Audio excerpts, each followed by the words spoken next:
Man ceļošana ir vienmēr bijis sapnis. Man vienmēr ir licies, ka pasaule ir tik plaša, lai uz viņu neskatītos tikai caur logu, bet doties tālēs un izbaudīt. Čau, labvakar! Te Baiba. Podkāsts Attiecības ar dzīvi. Jau atkal pie mums ir ciemiņš šodien, brīnišķīga dāma, kura ļoti daudz ceļo. Principā viņa piepilda manu sapni ikdienā, savā dzīvē, savās attiecībās ar dzīvi. Viņa ir vienos ceļojumos. Čau, Inese! Čau, vai viņa? Bet tā ir, kā es teicu. Nu, sanāk bieži, ja? Nu, klausies, es visu laiku skatos Facebookā un tik bildes, un tik atkal kaut kur aizlidojusi. Kā es tevi varu nosaukt? Es tev speciāli neprasīju pirms tam, lai tu pastāsti pati.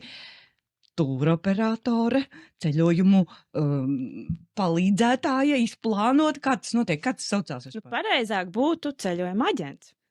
Pirmkārt, kāds būtu tavs sakars vispār ar mūsu foršo ciemu, kas ir Engure? Kāds vispār ir tavs sakars šeit ar mūsu novadu, kur tu dzīvo, kāpēc? Un tad iesim jau tālāk. Jā, nu tā tad es vispār esmu ciemniece. Kādreiz mēs bijām Engures novads, tātad es esmu no Ragaciem, bijām zem Engures novada, un tā dzīvē sanāca, ka es nonācu Engurē.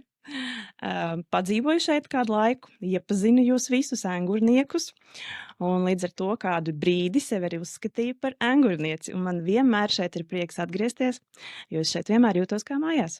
Tieši tā, mēs to vienmēr gaidām. Vai ne? Tas taču ir, ja tu draugus reizes iegūsi, tad draugi ir Uz mūžu. Uz mūžu, tieši tā. Lai cik jūs arī reizēm reti sanāk satikt, jā, bet tās reizes, kad es jūs satieku, nu tad es saprotu, ka jūs esat savējie, manējie, un to jau nevar atņemt. Bet mums ir dzīves tradīcijas. Mēs ik pa laikam meitenes satikamies. Jā, mēs cenšamies satikties, reizēm tas ir biežāk, retāk, bet uz teātri neaizmirstam vienu. Uz to Milānu un uz to Barcelonu mums vēl nesanāk kopā. Bet sanāks. To mēs izdarīsim. Es, Ines, tevi satiku, gadus 20 tiešām atpakaļ. Aptuveni. Gustavs vēl bija maziņš. Jā. Šodien Gustavam dzimšanas diena. Cik viņam 22. Tad 22 gadus atpakaļ. Superīgi. Man pašai ļoti patīk ceļot. Es plānoju ceļošanu pati. Vienmēr visu skatos, pati čekoju, tāpēc, kad mums ir laiks tik, cik viņš ir un jāpielaigo Aivija grafikam, un tad man neiedarās nekad kaut kādas grupas ceļo vai vēl kaut kas. Un mums arī nav tāda, nav tāds paradums, laikam mēs esam vienpaši un dragājam pa savām šeptēm, ja? Bet tu tā kā palīdzi plānot vai piedāvā jau kaut ko gatavu? To es gribu bišķītiņu saprast, ja? Es piedāvāju jau gatavu ceļojumu. Tas, protams, vairāk ir noderīgs cilvēkiem, kuriem nav laika plānot savu ceļojumu, kā arī bieži vien tiek izvēlēti atpūtas kūrorti, kurus izdevīgāk noteikti ir iegādāties caur tūroperatoru, jo tajā visā ir iekļauts gan lidojums, gan jau norganizēts transfers, gan jau viesnīca. Tāpat uz vietas ir tikšanās ar pārstāvjiem, kuri piedāvā dažādas ekskursijas, un tas ir tāds atpūtas komplekss, kas cilvēkam ir ērti, viņam pašam nekas nav jāplāno, nekas nav jāmeklē. Es viņam piedāvāju jau konkrētus variantus, no kuriem viņš izvēlas sev tīkamāko. Bet tad, cik es saprotu, lai piedāvātu, tev tas ir viss pašai jāpārzina. Protams. Un tātad tu brauc uz turieni, tā kā pētīt, skatīties, saprast, un ja es aizēju pie tevis, ka es gribu tieši kaut ko tādu specifisku vai ar savām kaut kādām. Tas tāds pirmkārt jau ar galamērķi, ar kuru tu gribētu apskatīt, kas tevi interesētāk, vairāk tā kā apskates vai tomēr dzīvošana viesnīcā, vai tev vajag all-inclusive ēdināšanu, vai tev pietiek ar brokstīm, jo tu plāno apceļot to valsti. Tā kā mēs to visu kopumā izrunājam, es saprotu tavas vēlmes, un tad jau es pati skatos, izēju cauri savām sistēmām, skatos piedāvājums, protams, saņemot vērā tavas vēlmes un aptuveni noteikto budžetu, un tad jau mēs runājam tālāk, un es jau izsaka tev piedāvājums, no kuriem tu vari izvēlēties sev tīkamāko. Brīnišķīgi. Un tagad pastāsti man, kā tev ir daudz jāceļo. Jā. Tev ir daudz jāceļo. Tā kā mēs gribam šodien runāt par to iekšējo pasauli, ja? Par to, kā tu jūties arī tajā visā, ko tu dari, tad man jautājums ir tāds, kā pirmkārt tu apvieno, jo tu esi arī mamma 2 bērniem, tev ir brīnišķīgs vīrs. tev taču sanāk tik daudz ceļot. Kā šitas iet kopā? Nu, te man jāsaka lielo paldies tam savam vīram, jo viņš mani aizvieto visās šajās ceļojuma reizēs, kad man ir jādodas kaut vai atpūtā vai arī tajā pašā darbiņā, jo nu, viņš bija tas, kas man vispār mudināja. Dari to, brauc to, ja es kādreiz vēl svārstos, vai man to vajag. Varbūt šoreiz izlaidīs, viņš saka, nē, dodies droši. Un viņš ir tas, kas man zvanot viņam, jautājot, kur tu esi, saka, nu kā kur, es šobrīd māmiņa dienas koncertā.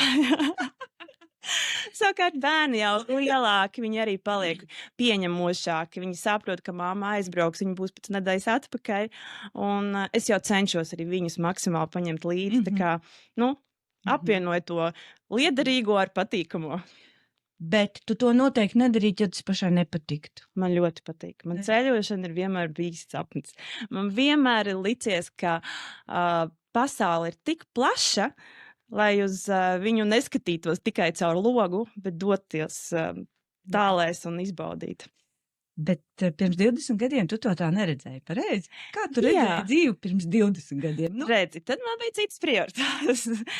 Kad es sāku dzīvot pieaugušu cilvēku dzīvi, tā teikt, jā. Protams, bija prioritātes laba izglītība. Tajā laikā, kad es tevi iepazinu, vēl bija tusiņi. Labi, tad nāca, protams, ģimenes izveidošana, uzcelt māju. Jā, un tad kaut kā vienā mirklī notika, kas notika. Manā klātbūtnē nomira mana vecmāmiņa, un man bija grūti tam tikt pāri. Jā, tā bija mana ģimene, kas teica, klausies, aizbrauc kaut kur, tev ir jāizveidina galva un jātiek no tā. Es piekritu. Tajā reizē par savu ceļu biedru paņēmu līdzi savu meitu 6-gadīgo tajā laikā. Un mēs aizbraucām uz Turciju. 3 dienu laikā mēs jau bijām lidmašīnā iekšā un devāmies uz Turciju. Es aizlidoju uz Turciju. Nevienu dienu man nebija šie pārdzīvojumi, domas, ilgas vai vēl kaut kas, jo es biju iekšā tajā ceļojuma burvībā. Mēs bijām pārņemti ar basēniem, ar ēšanu, ar ekskursijām un tā tālāk. Un es atbraucu mājās, un es biju pilnībā atslēgusies, nomierinājusies, pieņēmusi šo faktu un gatava dzīvot tālāk. Un pirmais, ko es darīju, protams, pēc kaut kādām dienām, es sāku meklēt nākamos ceļojumus, bet jau visai ģimenei. Jā. Jā, tad es sāku ar vien vairāk ceļot. Es neteikšu, ka es neceļoju kādreiz, bet tie ceļojumi bija īsāki, tuvāki, retāki, ja? Bet es dabūju to ceļojumu kaifu, un man vajadzēja vēl un vēl. Tas nonāca jau tādā azartā, kad kaut kādā brīdī man jau vairs nebija līdzbraucēji. Jo normāls cilvēks strādājot pilnu darbu dienu, ja viņam ir laicīgi jāplāno atvaļinājumu, un tad bija tā zvans no Ineses, ja tad atkal būs, braucam rīt foršs piedāvājums, vai parīt jākāp lidmašīnā, ja. Es pat biju tik tā nonākusi, ka pat savu frizieru biju pierunājis to doties ceļojumā, čau, bet tie. Šādi te ceļojot, es nonācu kādā dienā, meklējot savu kārtējo ceļojumu pie Facebook sludinājumu, kur ceļojuma aģentūra Brīvdienu koferis bija izlikuši piedāvājumu, ka meklē papildu spēkus. Jā, un tā bija brīvdiena. Man likās, pagaidīšu darba dienu, varbūt uzrakstīšu darba dienā, nebūs pieklājīgi. Bet kaut kāds man tur vēlniņš iekšā dīdījās, ka, ja jau ir ielikt šodien, jārakst šodien. Un ļoti pareizi to izdarīju, jo, kā izrādījās, tie pieteikumi bija ļoti, ļoti daudz saskrējuši, viņš bija ātri izņemts. Un es uzrakstīju, ar mani diezgan ātri sazinājās un piedāvāju sarunu. Es atceros, ka tā bija brīvdiena. Es izgāju ārā sētā, kur bija mana ģimene, un es vīram teicu, klausies, es pieteicos darbā ceļojuma aģentūrā. Viņš paskatījās uz mani, paskatījās uz bērniem, viņš saka, tā, mamma tagad mājās būs vēl retāk. Jā, un tad, pēc tā, tajā noteiktajā datumā es tur ierados uz sarunu, mēs uzrunājām, man tā kā piedāvāja darbu, un kā izrādījās, kā, lai mani izvēlētos starp tiem daudzajiem pieteikumiem, tika skatīts man Facebook profils, kurā, protams, man bija bildes ar šiem ceļojumiem. Jā. Nu, tā kā tas mans. Tas viss nostrādāja tavā Jā, labā. jā, tieši tā. Ka tu tajā orientējies un Jā. saproti, un ka tev patīk, vai ne, tā Jā, darīšana. jā. Bet klausoties tevī, un par cik mums ir tēma attiecības ar dzīvi, es tev uzreiz gribu prasīt, redzi, nu tu aizceļoji, tas āķa ceļojums tev principā bija tādā ļoti smagā brīdī Jā. dzīves, jā. Nu, un tad pārsvarā cilvēki, kuri tā kā grib ceļot, viņi bēg no kaut kā vai dodas kaut ko meklēt? Es teiktu gan. Reizēm pat arī varbūt vienlaicīgi, jo kāds mēģina aizbēgt no ikdienas rutīnas, no izdegšanas darbā, no kaut kādas spriedzes, stresa vai vispār pats no sevis iespējams. Ja? Un tad viņš aizdodas tajā ceļojumā, un tad uz to brīdi viņš ievelk elpu, ja? Nekas tur neliecina par tām problēmām, kas ir mājās, ja? Un viņš restartējās un dodas atpakaļ. Ja? Tā pašā laikā cilvēki ir arī, kas brauc, iegūt jaunas iespaidus, apgūt kultūras, ēdināšanu, izbaudīt dažādas ēdienas un vienkārši baudīt dzīvi. Man ļoti patīk ceļot. Es arī varētu to darīt visu laiku, ja? Bet laiks ir laiks, mums ir arī citi darbi, kas jādara. Bet šobrīd man tiešām ir tev jautājums, es domāju, daudzi par to aizdomājās arī visur dažādās ceļošanas grupās. Mēs varam lasīt par to laiku šobrīd pasaulē, kā ir, un tāds bailīgs laiks, es tā gribētu nosaukt, ja, ka cilvēki ir bažīgi, ka varbūt atceļ lidojumus, atceļ tos ceļojumus, ja īpaši uz austrumu pusi. Ja, kā tas izpildās? Jā, es tev pilnīgi piekrītu. Situācija pasaulē tiešām šobrīd ir bailīga. Cilvēki baidās. Mēs to turismā ļoti, ļoti jūtam. Bet runājot ar cilvēkiem, es viņiem stāstu, ka šeit pat Latvijā jau arī nav droši. Ja? Man, piemēram, draudzene dzīvo Austrālijā. Bija laiks, ka viņi baidījās šeit ierasties, jo mēs dzīvojam pārāk tuvu Ukrainai. Ja? Tāpat ikdienā mēs lasām par dažādiem droniem, kas šeit nokrīt, ja? Kaimiņu valstīs vai pie mūsu robežas. Un tad es arī cilvēkiem skaidroju, mēs nekad nevaram zināt, kas notiks pasaulē vai Latvijā. Ne šodien, ne rīt, ne pēc mēneša, ne pēc gada. Bet ja mēs sēdēsim savās mājās, neceļosim, neapskatīsim, tad mēs neredzēsim plašo pasauli. Un godīgi sakot, mēs arī izejot uz ielas, mums var uzbraukt mašīna vai uzkrist ķieģeles no jumta. Katrs izvērtē, protams, šo te savu baiļu robežu, bet es pagaidām izvēlos ceļot. Malacis, tev ir drosme un drosme. Protams, pie katra nemiera pirmās dienas varbūt ir tāds. Varbūt tomēr, jā. Bet tas jau viss ar laiku noripstās, jā. Tas pats Ukrainas karš, jā. Pagāja mēneši, mēs to pieņēmām, ka tas tā notiek, viņš vēl joprojām turpinās, vai tāpēc mēs neceļojam, vai tāpēc mēs vairāk baidamies, mēs dzīvojam uz priekšu. Kas tieši tevi visvairāk aizrauj, jo, piemēram, kad man brauc ciemos uz radošo sāķu jūras stāstu, man ļoti patīk darbs ar cilvēkiem. Es varu runāties, un kā jūs teicu, tā Latvija pēkšņi kļūst uzreiz tik maza, mēs esam tuvi viens otram, tur radu pazīst, ja, visās Latvijas malās. Un tev arī, tā runāšanās, tā saskarsme tiem cilvēkiem, viņi, tas ceļojums jau vieno. Jā, tieši tā, tas ir tas, kas man laikam visvairāk patīk šajā darbiņā, jā, tā komunikācija ar cilvēkiem.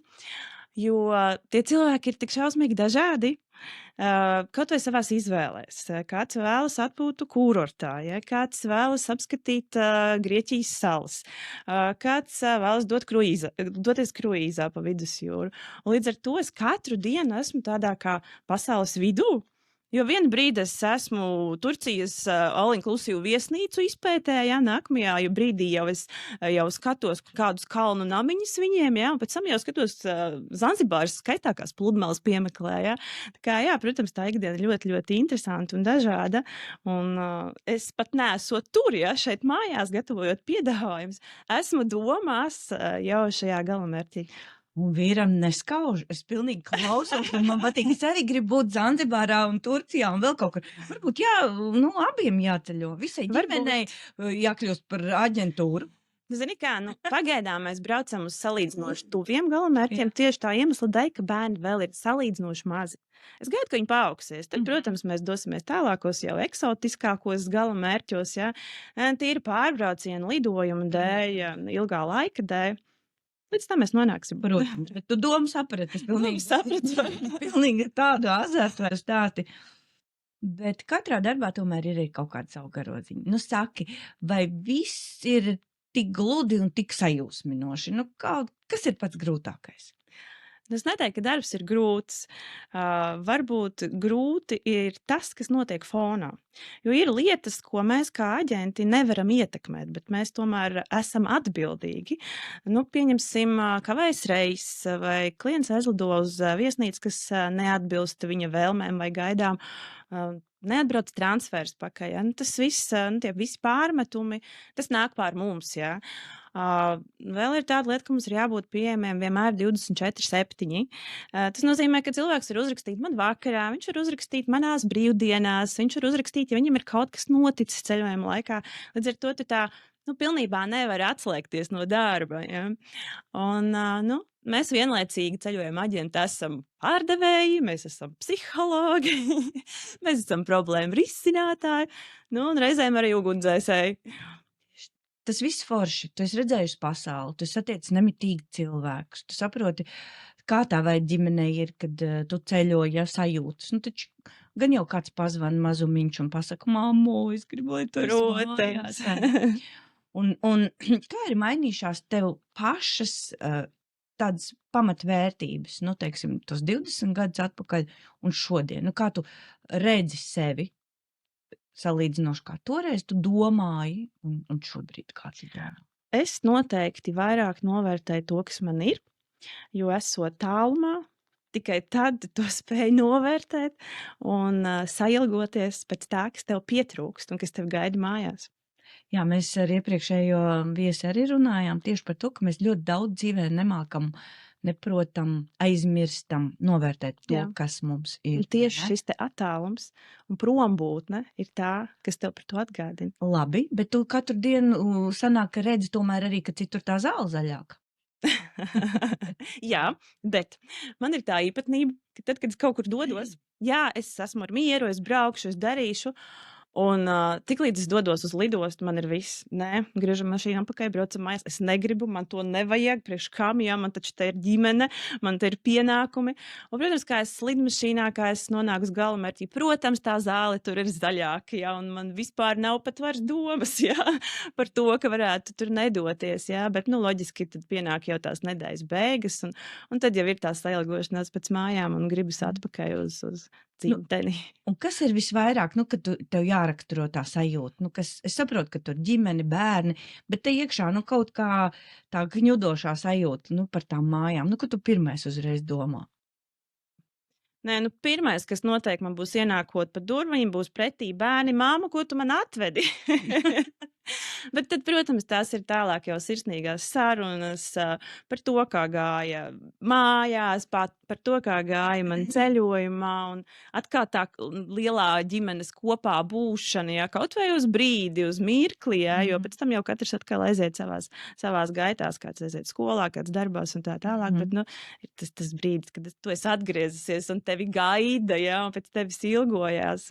Bet tā tad tu tajos ceļojumos to kaifu noķert? Jā, protams. Dabūt to laiku. Jā, ar visu to, ka reizēm nav laika vispār domāt par mājām, jā, jo tu esi tik intensīvā tūrē aizbraucis, ja, ka tur ir darbs. Bet ir vakari, ja, kuros padomāt, un loģiski gribas arī atpakaļ. Man ļoti patīk šis stāsts, bet es tev uzdošu vēl dažus jautājumus. Mēs jau noskaidrojām, kas ir pats grūtākais. Mēs noskaidrojām par tavām vērtībām. Ja, to laimes sajūtu, es ķēros viņu medīju visu laiku, ja, jo mēs attiecības ar dzīvi veidojam paši. Tu esi izvēlējusies savu apzināto ceļu.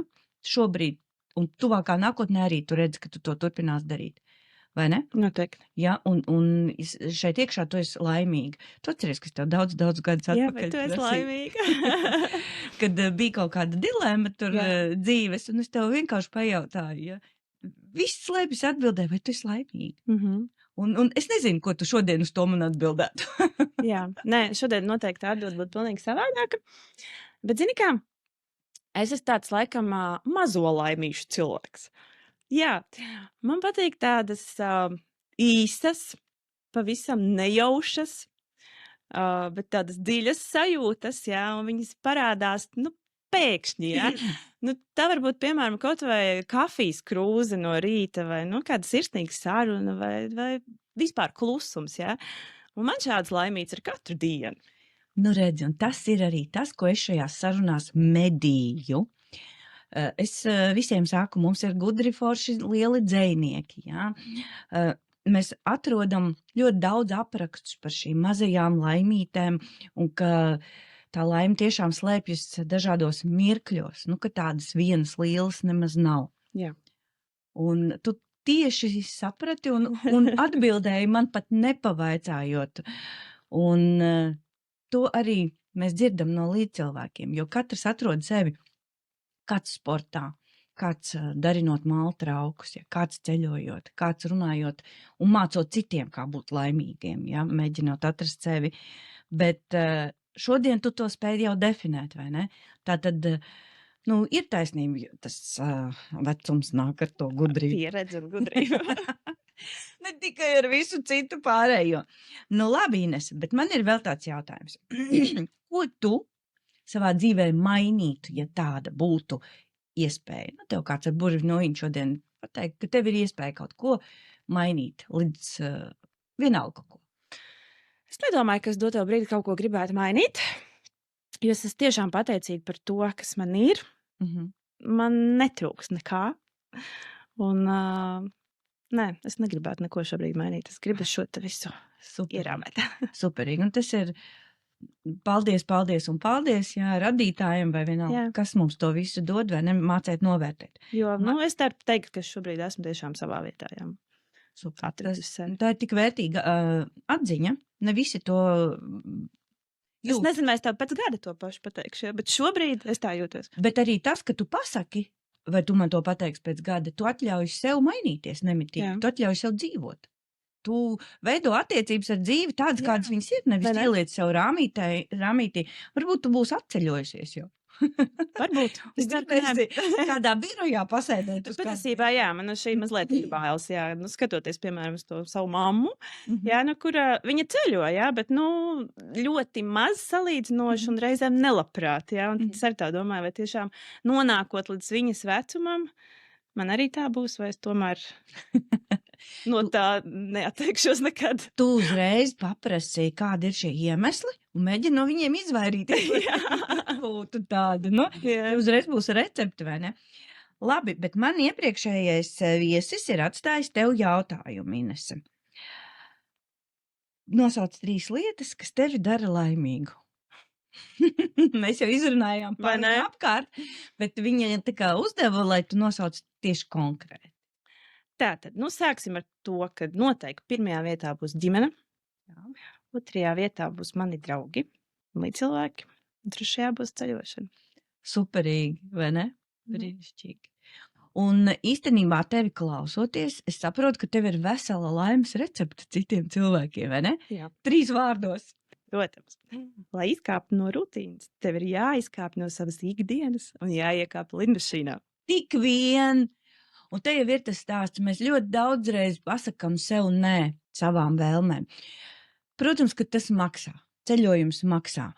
Bet man liekas, ka mēs arī ģimenē ļoti plānojam, nu mērķtiecīgi plānojam, gan attiecīgi šīs finanses, jā, tagad arī es esmu saplānojis un pat lielus darbus atcēlus, lai es varētu aizbraukt tur, kur es ļoti gribu. Un ko es gribēju pateikt, nu ir realizējums, vai ne, šīs lietas? Protams, un tā kā tu man kādreiz arī esi teikusi, mana nauda mani vienmēr atrod, jā. Esi magnēts. Saki, vai tu vēl kaut ko gribētu ieteikt kādam, pat neieteikt, vienkārši no savas pieredzes kaut ko, veidojot attiecības ar dzīvi, kas ir tāds galvenais, pats galvenais, jā? Dzīvojiet, izjūtiet, izbaudiet. Jā, būt ar sevi. Esi ar sevi, jā. Jā, būt ar sevi tandēmā, saprast un sadzirdēt sevi, vai ne? Un būt patiesi, būt īsts. Un tu esi īsti piemērs, ka tu esi sevi atradusi, jo tā tikai izklausās, vai ne? Forši, tur ceļošu, tur. Tas mīts par to, ka mēs skaisti dzīvojam, jo mēs tikai ceļojam, mēs apskatām viesnīcas, dodamies ekskursijā. Tas ir tikai tas, ko jūs redzat. Jā. Tā pašā laikā mēs tur uz vietas, teiksim, braucot šajās pašās infotūrēs, mēs ļoti intensīvi strādājam. Tie ir daudz kilometru, ko mēs nostaigājam dienā šajās apskatēs.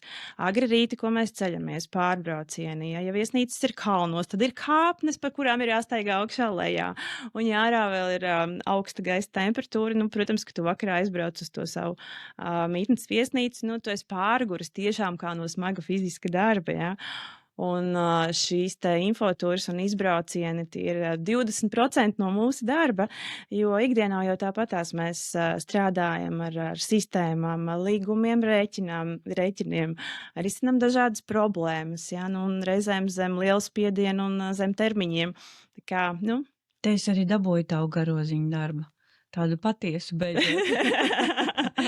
Tas 247, ka tev jābūt visu laiku pieejamam, un tās infotūras saucamās, viņas nav tikai tāda veidā izpriec. Jo mēs jau parādam to, lai jūs tur ierastos, aizbraukt, izbaudīt, jā, to, kas tur apakšā stāv.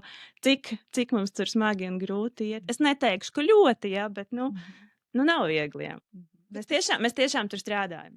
Tas sniedz gandarījumu. Protams, un tā ir pieredze, un tu zini, ko tu cilvēkiem piedāvā, jo tu pats esi apskatījis, tu esi pagaršojis, izpētījis, ja? Jo tas ir pavisam kaut kas cits, ko tu redzi bildēs, ja? Un tas, ko tu redzi dzīvē, un kā tur patiesībā izskatās. Tā kā tavas attiecības ir diezgan globāls ar dzīvi, diezgan plašas, vai ne?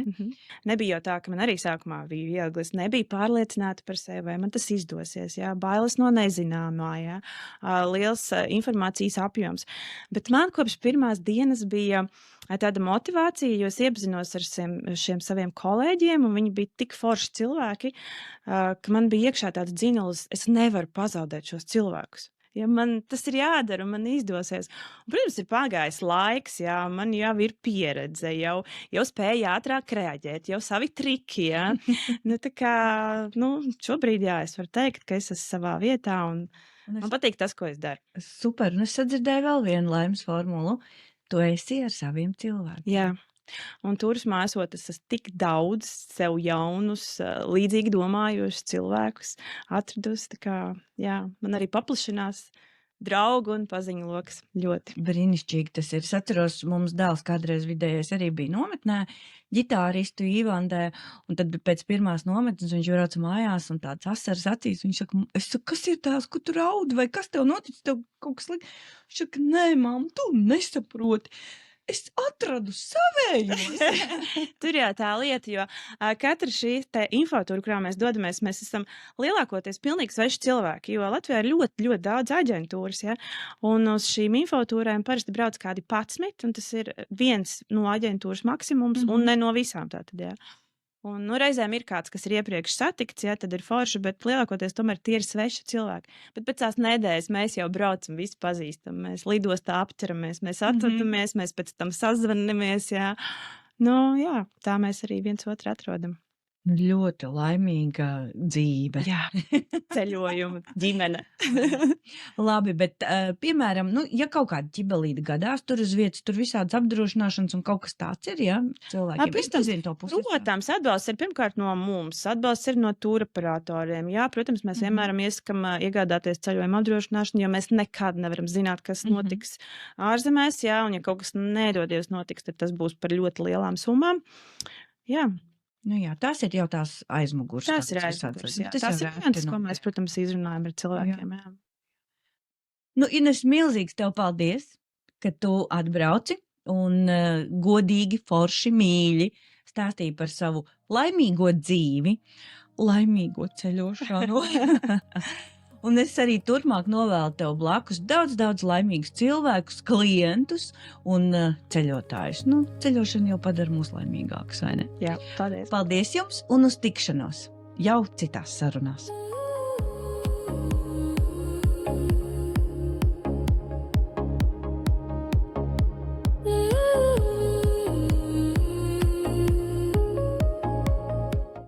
Tik parāda, kā es iztos, lai man pliks dibens. Man liekas, ka nē, tu varētu.